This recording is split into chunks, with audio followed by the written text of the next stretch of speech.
Tumumanyi bano baserebu nga bami naye tamanyi nti serebu. Alma, congratulations. Hey, imagine this is the first year of this school, but look at it. Tuina amasomero agamaze in existence 10 years and they can't achieve the beauty that we have. Omulembe guno osobola okusanga omwana ng'atya obusa.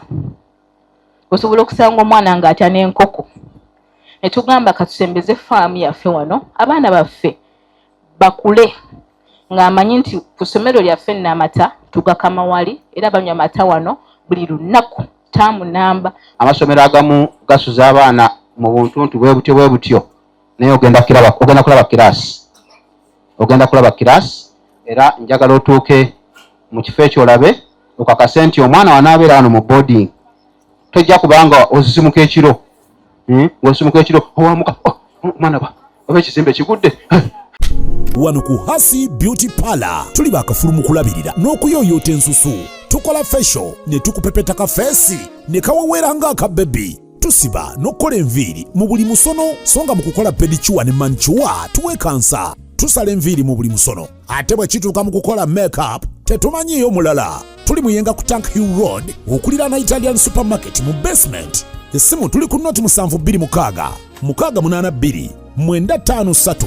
Teweerabira saluuni egenda okujjayo bulungi bwo n'ekitiibwa kyo ye Hasi Beauty Parlor, a world of beauty. Congratulations to all our graduates today. Netuwa obugalo bw'amaanyi obwo obusoose bw'aba escorts. Obuvumu bw'amaanyi bamakinze nga mumanyi nabo certificates genda kuba mu ngalo.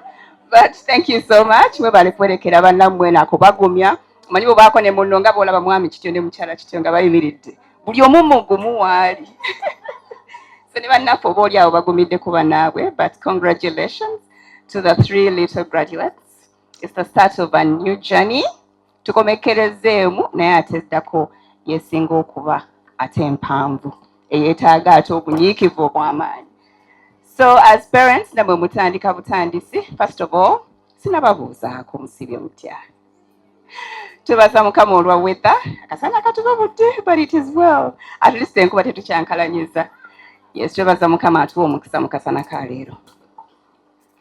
Yes, good afternoon to everybody. Actually, good evening. Akadde katambudde nga tumaze okuyozaayoza bannaffe abatikiddwa olwaleero.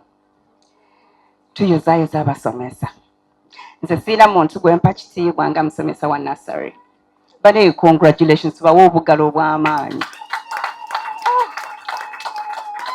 The patience, the love, the determination okutwala omwana nze mutabani wange mugamba kimukamu. Nadduka emisiri ne ngala ono omanyi bw'odduka emisiri.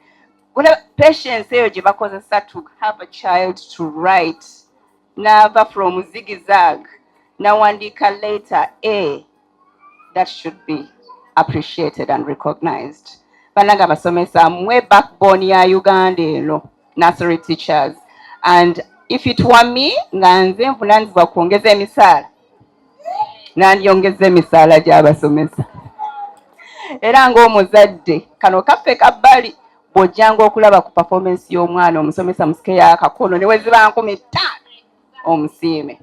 Omusomesa omu agambye nti omwana yajjanga tebamanyi oba agenda kuwandisa left or right. But eventually at the end of the year, they are able to make him right.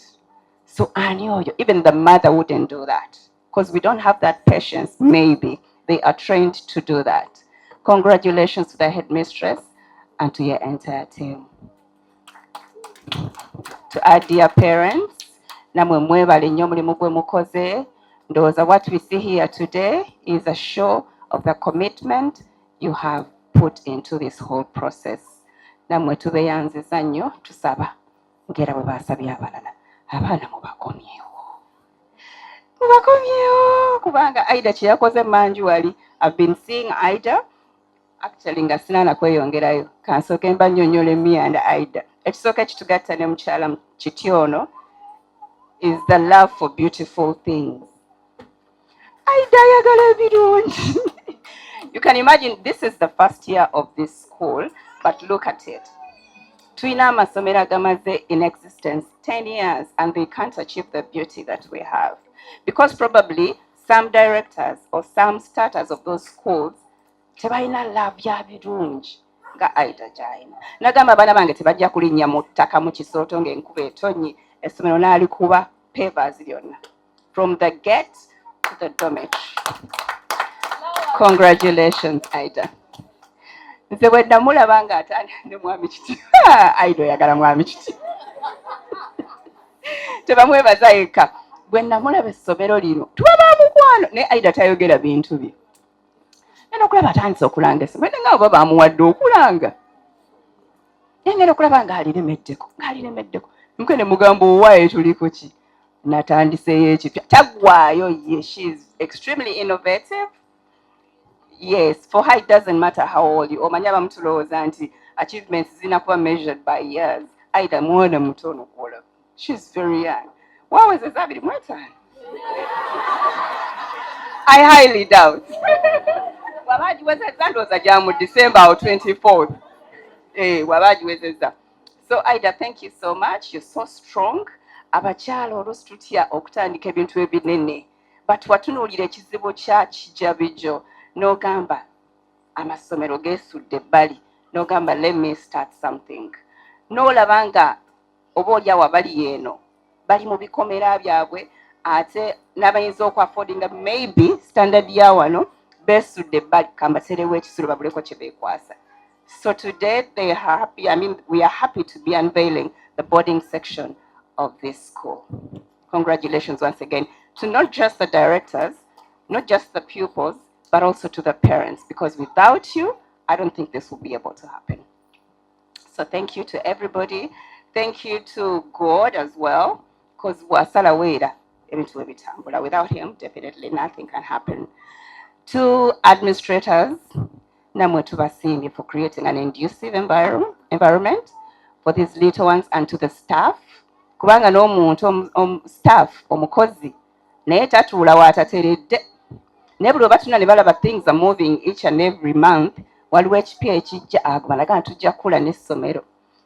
Some directors very loyal to their staff, that when you grow with them, when you become loyal to the institution, nabo bakwawadinga. So yes, congratulations to the staff. I mean to the administration of Excella Quality Schools. To the little ones, today marks a journey. Yes, you've sung your first songs, you've read your first letters, and you've read the numbers, the first numbers of the entire calendar or the entire chart. And today begins another journey. Nga tubasibula ogenda mu primary, tukubiriza abazadde abaana bano twongera okubagayidinga n'okuba nurturing with a lot of confidence. Tubakkirize mbu it is well to make mistakes. It is well kubanga mu nsobi era mwe tuyigira. Ebiseera ebisinga kizibu okuyiga ng'ensobi togituuseemu nga bakunyumiza. So it is well, guide them, encourage them. Everything will be well. Congratulations once again, and may God bless us all. Thank you very much, our guest of honor, for that noble speech. So right now we are going to go straight into the cake cutting. Teliava ku stage. Akoye yamanyi. Teliava ku stage. We are going straight into the cake cutting, and right after the cake cutting, tujagenda tulabe dormitories affe, because that's what we are unveiling today. Excella Quality Schools have been a day school which provides all those services we've been talking about, and also provides transportation means to Sombaba na tubavuga kuva ewaka n'okubazaayo. Yes. So after here we are going to look at the dormitories to Zibikule officially, then that will mark the end of our event. Ladies and gentlemen, let us cut this cake to celebrate the education, to celebrate the school, celebrate our parents and all the well-wishers. 10, 9, 8, 7, 6, 5, 4, 3, 2, 1. Kitegeeza nalidde mu bannaakendo mu kumodola. Nga bw'omulaba, beautiful, and we pray you continue with this beauty. Wherever you're going to miss Uganda, okay, inshallah. So Shalba is going to be crowned officially. Kinango bugalo bw'omwana omuto. So that is our Miss Excella 2025. Yasiza kumodelinga era tumutadeko emikono. Right about now, let us also welcome our brand ambassador, the brand ambassador for Excella Quality Schools. She is called Amazing. Amazing. Yenjogera tabiwulira tandiko nende muliko. Ye yakitegeddeko nti ambassador. Standing on business. Oyo. Agadde bintu byange neze tanjagala. Ama give me a hug.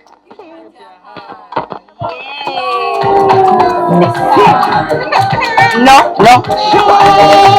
Akkiriza bannange.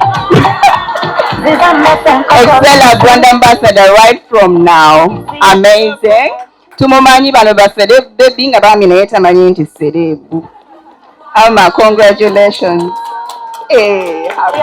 Buli muntu ali wano sanyuse nnyo tusanyukidde ddala okubalaba.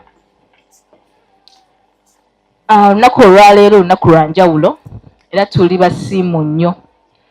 Ngenda okusooka n'okwebaza. Ngenda kusooka okwebaza Mukama Katonda atuusiza olunaku olwaleero. Tumukubire mu ngalo bannange. Bwe ebiseera ebisinga bwe mba njogera njagala nnyo okulemeza Katonda kubanga manyi tewali kye muyinza kutuukako nga tasazeewo. Tetusobola kutuuka wano kukola project eringa eno Katonda tayagadde. Twagala okumwebaza era njagala muyimbira akayimba akagamba nti ngenda kayimba mu plural form musinjula form naye nga tuli babiri abakayimba. Ntambudde mpola okutuuka wendi tebibadde byangu ebisomoza bingi ebitulemesa bingi naye mu byonna Mukama totulese sebo webale olyokanga n'obeera Katonda waffe munnange olyokanga n'obeera amaanyi gaffe singa Mukama tewali ku lwaffe abeetima abatukyawa n'ebizibu byanditumaze. Nyimba leero okukwebaza ndeka nkwebaze ndi kyendi leero lwakuba onnyambye teri kye twandibadde ffe nga toli naffe.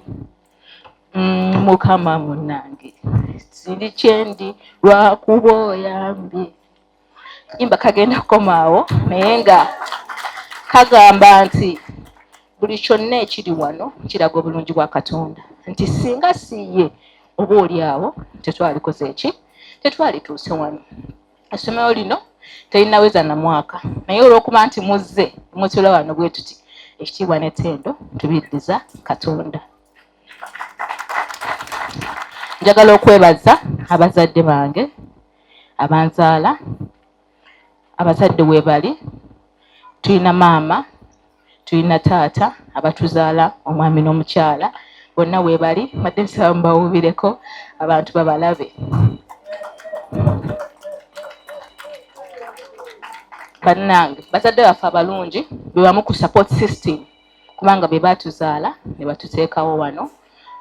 Ngenda kuddako okwebaza bazadde abatuwadde abaana.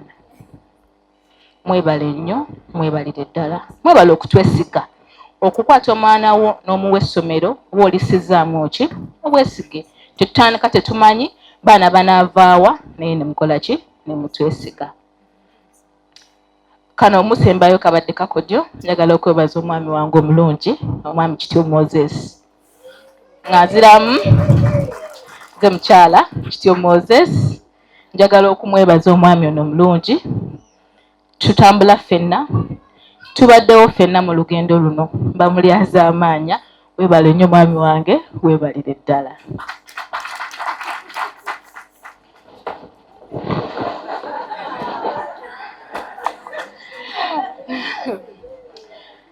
So bazadde baffe abalungi olunaku olwaleero tuli basanyufu. Kino kyalinga kirooto kyalootebwa ne kiteekebwa mu nkola naye twagala tugambe nti weewaawo. Mukama tumwebaza tututuuse wano. Twagala okubeebaza okujja. Twagala okubeebaza okutwagala. Njagala okubaza team Wandegeya Imaging Center mutuwubireko. Wandegeya Imaging Center bakozi bannange benkola nabo abamu abali wano mumanyi nti ndi musawo nakola ne Wandegeya Imaging Center ne ba staff benkola nabo nabayise tubeerewo ffenna kubanga tuli family eriemu ffenna tukola ki tuyambagana. So speech yange tegenda kubeera mpanvu nnyo eri ndi musiimu olwammwe mwenna olw'obugabirizi bwe mutuwadde. Naffe twagala tubasuubize tikatandika butandisi kakola ki katandika buki. Enkola yaffe the excellent feast ejja kubeerangawo buli mwaka. Feast kitegeeza okusanyukira awamu, okuliira awamu nga family kubanga tuli ba Luganda. Osobola okubeera mu ssomero ng'obawo omwana naye nga tolabanga ku director, nga tolabanga ku mutandisi wa ssomero eryo, nga tomanyina values, tomanyina vision. Ekigambo excella kiva mu kigambo excellence. Twatula wansi ne tugamba tuyinza tutya okuddira omutindo oguli excellent ne tuguleeta ku kyalo kino Kijabijjo. Abantu abamu bagamba naye essomero lyammwe liri mu kyalo ate lyalibadde mu Kampala. Tugamba twasalawo tuleete omutindo Ekijabijjo tubeere ng'abali mu kibuga nga we are always excellent. Kyova olaba tugamba nti excellence is our goal. Kitegeeza okugunjula abaana b'eggwanga, abaana baveemu babeere abaana ab'enjawulo, abaana ab'omugaso, abaana ab'enjawulo.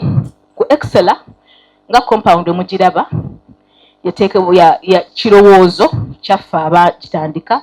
Tulina ne faamu, omulama gwa faamu eyo abaana baffe bano bakule. Omulembe guno osobola okusanga omwana ng'atya obusa, osobola okusanga omwana ng'atya n'enkoko. Ne tugamba katusembeze faamu yaffe wano abaana baffe bakule ng'amanyi nti ku ssomero lyaffe Namata tugakama wali era banywa mata wano buli lunaku taamu namba kubanga ente tukola ki tuzirina, enkoko tuzirina, embuzi tuzirina. So omwana yennyini avaamu katwa ekisiro kigenda kutandika with effect 2026 okwongera okutraininga buli mwana weyongera okubeera naye, oyongera omussaamu empisa, oyongera omussaamu obukozi. Wano abantu bagenda baba luxury. Oba oyogwa luxury otajja kola ki? Wano tugenda training abaana abakozi, abaana abasoma nga ye mwana gwe bayita an excellent child. Thank you very much, Madam Aida Nasoro. Our dear parents, I just want to add on her communication by thanking you for identifying us as your #1 school. There are many schools in Kira municipality. There are many schools that have existed for years and years. There are many schools in Kira municipality that have good infrastructures. But you said no, my child must go to Excella Quality School. Thank you very much for identifying us. Thank you very much for supporting us. Thank you very much for paying school fees. Thank you very much for the feedback. Mutuddiza amawulire leero luli na luli engeri etutambuzaamu essomero era twagala okubeebaza. Mwebale nnyo, mwebalire ddala. Excella is making a year next year January. Naye numbers ze mutuwadde zituwadde a lot of hope, zituwadde a lot of determination okulaba nga tugoyinga extra mile, okulaba nga tukola the best. The school is fully registered by the Ministry of Education and Sports. Tulina license, tetubaatisa bubaatisa oba kye bayita okubaatisa. Okubaatisa kitegeeza okukola ekintu nga teweekakasa. Excella Quality School is fully registered by the Ministry of Education and Sports. We have committed staff who are professionals, who are handling your children. The curriculum we are following, that is the curriculum approved by National Kyambogo NCTC. We are not following the international curriculum. We are following curriculum designed by National Kyambogo NCTC. Kale n'olw'ensonga eyo olwaleero tukuŋŋaanye wano. This is our first function. Yes, we had a function around Feb, but this is the mega function we are having for the first time in the history of this school. Thank you very much for coming in the big numbers. Thank you very much for keeping time, by the way. It is also good. Era tubasuubiza tugenda maaso n'okola kyonna ekisoboka. As communicated, next year we are going to have a boarding facility. Already our boarding section is already in place, only waiting for you to bring children to our boarding section. We are adding another class next year. Tuwe tukoma ku primary 3. Next year tujja kubanga tugenda ne ku primary 4. Ate wemutuwa n'abaana even other classes tusobola okunyiiga ne tugaziya ebizimbe ne tuaccommodatinga all other classes up to primary what? Primary 7. Our vision is to go up to P7. Our vision is to produce quality, as you have heard the name Excella. Excella is all about quality. Buli kimu kye tukola kibeere kya mutindo, kimu kye tukola kibeere kya mulembe. Tunatuvudde wano, as the program goes on, as MC is going to communicate, tukyalina more activities, naye tujja kugenda ffenna tubalambuze the boarding facility. Twogera ku boarding next year. Amasomero agamu gasuza abaana mu buntuntu bwe butyo, naye ogenda kulaba class, era njagala otuuke mu kifo ekyo olabe okakase nti omwana wanaabeera wano mu boarding tojja kubanga osisimuka ekiro, ng'osisimuka ekiro owamuka omwana oba ekizimbe kigudde. This is the best. We have assembled a good facility that is conducive to accommodate ages from 6, that is from primary 1 up to primary 7. Nenga twagala okubasiima. Thank you very much for being special parents. Essomero lino tulitandise ne mukyala Aidono n'essomero lyammwe. It is a parent school. Kubanga bwe mutabaawo terisobola kubaawo. Amasomero mangi galina ebizimbe, galina ki tegalina baana. Naye we need to thank you, our dear parents, for giving us children. Essomero litandika omunna trusting. Some of you have got 2, others have got 3. Imagine a beginning school. Omuntu n'agamba no, all the 3 bagenda mu ssomero eryo. Bonna abaana babiri bagenda mu ssomero eryo. It is really very rare okukisanga. Trust ebeera y'amaanyi, and we shall not disappoint you. I want to wish you the best. Hello, Muiza. Hello, Sean. How are you? I'm fine, thank you. Excellence is my goal. Where do you go to school? I go to Excella Quality School. How is your school? My school is good. I eat good food. I have nice teachers. My directors are good. Wow, I'm going to tell my parents to take me to Excella Quality School. Okay, I'll be waiting. Bye. See you. Nice, nice. Clap for them.